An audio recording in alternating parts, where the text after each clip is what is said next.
Hello मंडळी, नमस्कार. Camera blur झालाय राव. स्वागत आहे तुमचं आपल्या चॅनलवर अजून एका नवीन व्हिडिओमध्ये. मी वर्षा राणी चौधरी, तुमची एक नवीन मैत्रीण आणि एक नवीन शेतकरी. तर आम्हाला पडले बघा सुतक, आणि ते कानातले काढलेत कशामुळं उठतायत मला. कानातले सगळे इथं कडनी फोड्याच्या यायला लागल्या. आणि आता मी चालली मळ्यातनं जाऊन आली, परत एकदा चालली किल्ल्या घेऊन. तर आली गव्हाची मशीन गहू करायला. बघी कशी आगाव आहे. तर गहू करायला मशीन आली म्हणून चालली मळ्यात. पाईप काढायला लागल, मशीन कुठून घालावी. गिनीगोरांच्या सरे आहेत तिथं आडव्या, कशी जाते आता बघावं लागेल. माझं घर इकडून लई सुंदर दिसतं. पण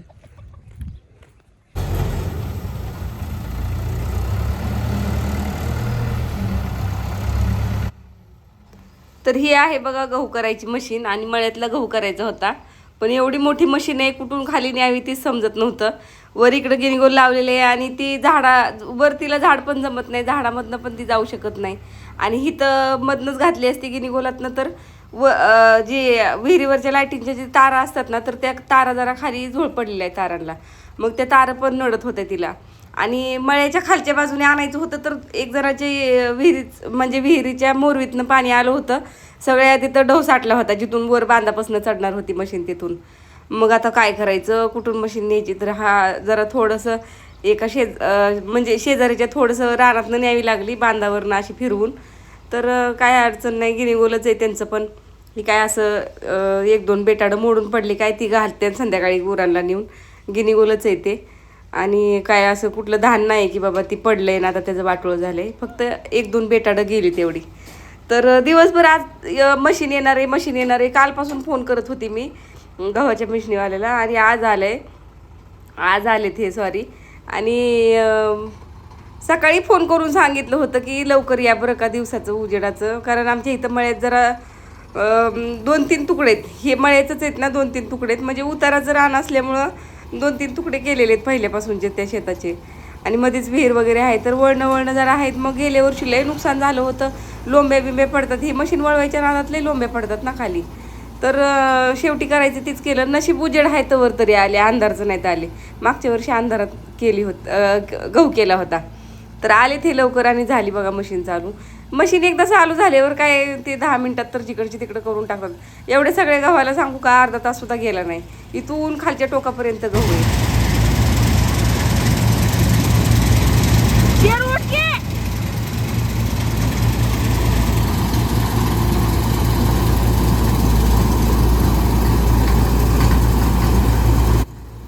या मशीनमुळे एक गोष्ट खूप सोपी झाली बघा, लेबरचा खर्च वाचतोय.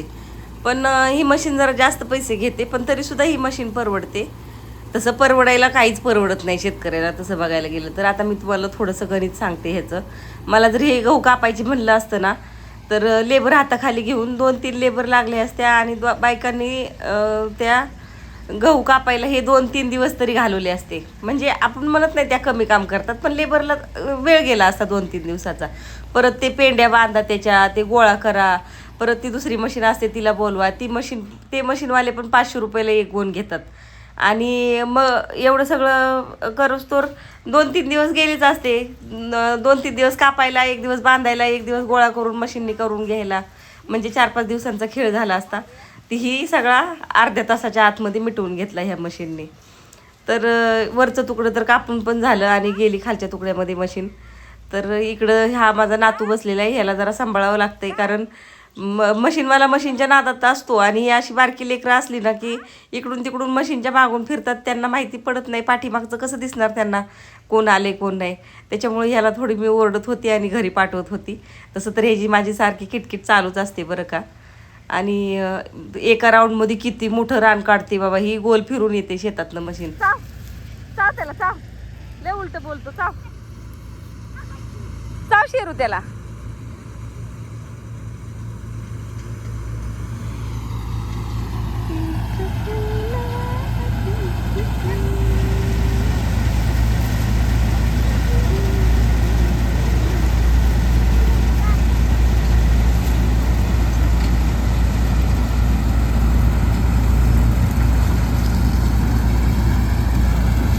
ह्या मशीनचा एक तोटा सुद्धा आहे बरं का, तो की असा हे बघा किती लोंब्यांचा नाश होतोय बापरे. आता एवढ्या सगळ्या लोंब्या गोळा करायला लागणार आहेत मला.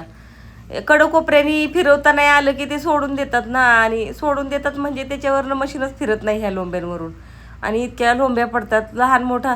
ह्या मशीनसाठी म्हटलं तर नाही एकसारख्या उंचीचा असा मांडीपर्यंत लागलेला असा गहू पाहिजे बघा, त्याच्यासाठी मग ही मशीन योग्य आहे. आणि असं कमी जास्त चढ उताराचं रान असेल ना तर अशा लोंब्या सुटतात पाठीमागं. तर सगळ्याच गोष्टींचे फायदे असतात, तसं नुकसान पण असते थोडंफार. तर इकडं एक राऊंड तर येऊन गेलेलं आहे, अजून 1-2 राऊंड घेतले या मशीनने की इथलं गहू करायचं होऊन जाईल. आणि आता मला जायचं आहे विहिरीवर खाली. किती नुकसान झालेलं दिसते बाबा, एवढ्या लोंब्या पडलेल्या दिसत आहेत मला. माझा जीव खालीवर होतं इतक्या लोंब्या बघून. आता मला हे गोळा करायला किती दिवस जाईल काय माहिती. तर मला आता जायचं आहे विहिरीवर, अण्णांना बोरचा पाईप ओढू लागायला. आणि हे बघा कसं कुलुंग मागं पळतंय.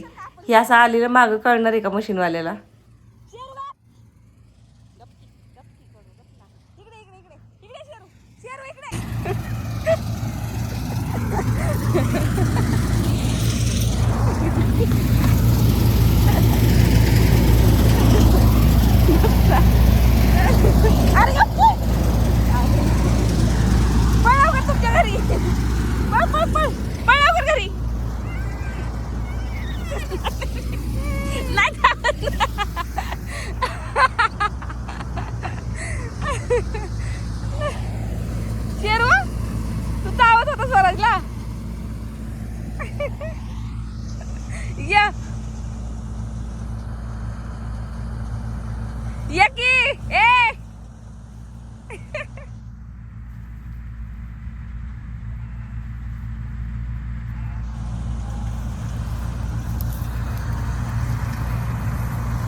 तर आता बोरचा पाईप ओढू लागावं लागलं अण्णांना. अण्णा एकटेच गेलेत खाली. मला वाटलं नुसतं पाईप काढला की काम भागल, पण पाईप ओढावं लागल इकडं.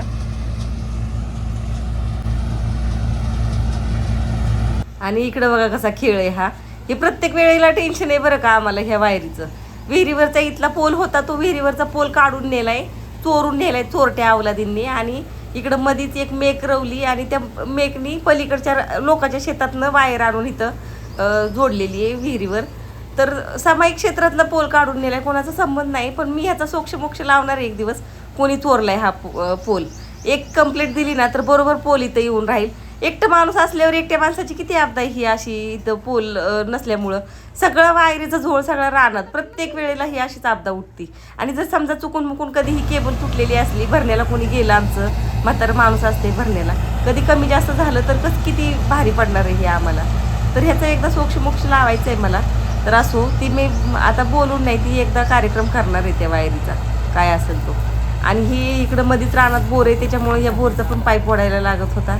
म्हणजे एवढं टेन्शन आहे. 1-2 माणसं लागतातच करायचं कुठलं म्हणलं की.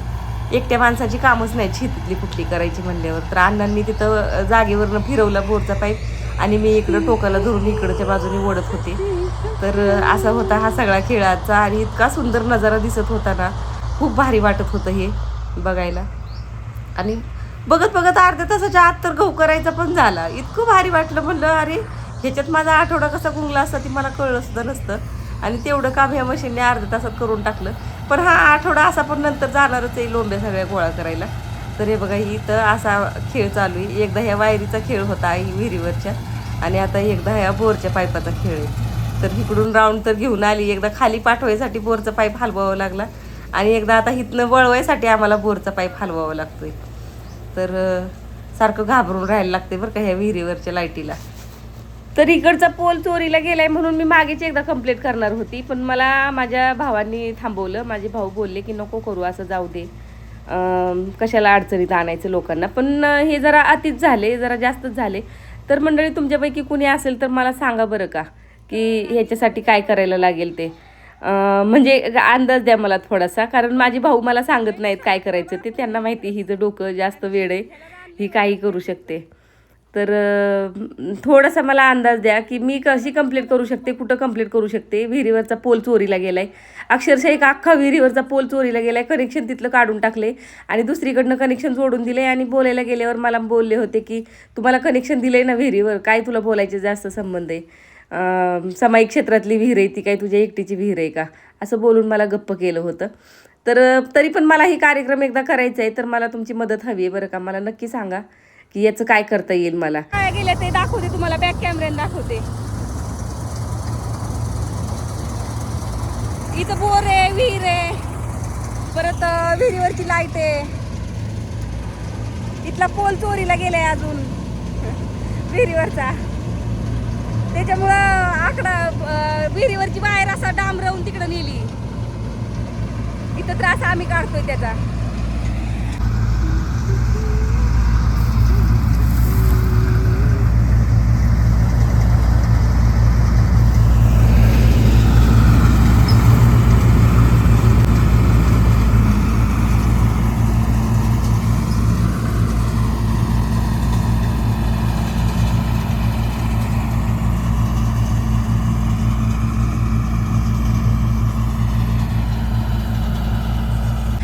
आमचे चौधरी साहेब म्हणले होते बाया लाव गहू कापायला.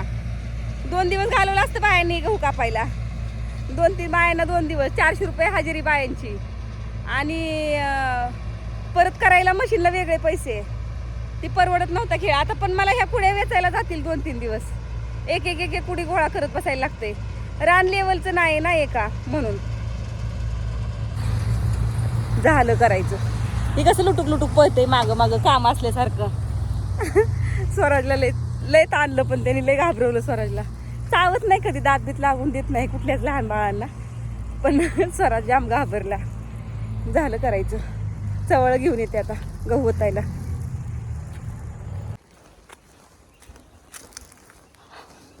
चांगली चवळीच नाहीत तर ह्याच्यावरनं गहू सांडू नाही म्हणजे झालं. हाय ती तर घेऊन चालली ताडपत्री.